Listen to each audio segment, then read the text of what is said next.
దోస చెట్లయితే ఇలా నల్లారం ఆకు వల్ల కాయలనైతే చూడకుండా అయిపోయింది. అసలు కాయలు ఎక్కడున్నాయో కూడా వెతకనీకి చాలా ఇబ్బందిగా ఉంది. ఇలా చూడండి ఎంత ఆకు చిక్కగా అయిపోయిందో.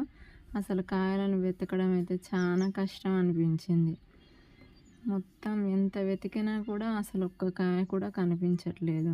నేను ఇంతకుముందు కూడా వచ్చి ఇలా చెక్ చేశాను, ఒక్క కాయ కూడా కనిపించలేదు. మళ్ళొక్కసారి అయితే చూద్దాం, ఇంత తీగ ఉంది కదా, కాయలు ఖచ్చితంగా ఉండే ఉంటాయని మళ్ళీ ఒకసారి అయితే చూశాను.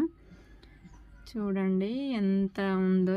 అసలు నేనైతే అందులోకి వెళ్ళలేకపోయాను, ఎందుకంటే అంత చిత్తడి అయిపోయింది. ఇందులో పాములు, తేళ్ళు ఇలా ఉంటాయి కదా, అందుకోసం అని నేనైతే వాటిలోకి దిగకుండా కొంచెం మెల్లగా సైడ్ నుండి అయితే చూశాను.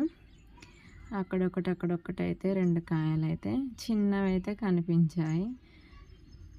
ఇవే ఇక లేవేమో అనుకున్నాను. ఇక ఈ చెట్లనైతే తీసేయాలి అనిపించింది. చెట్లేమో ఇంత పెద్దగా పెరిగాయి.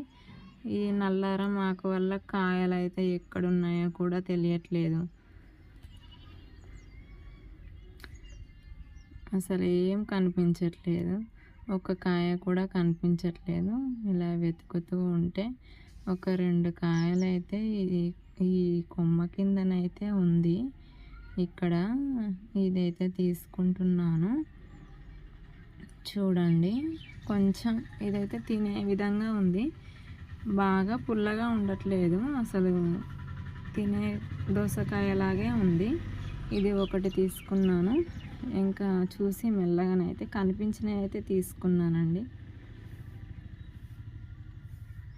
ఫైనల్గానైతే ఇవి వచ్చాయి. నాకైతే కనిపించిన ఇవి తీసుకున్నాను.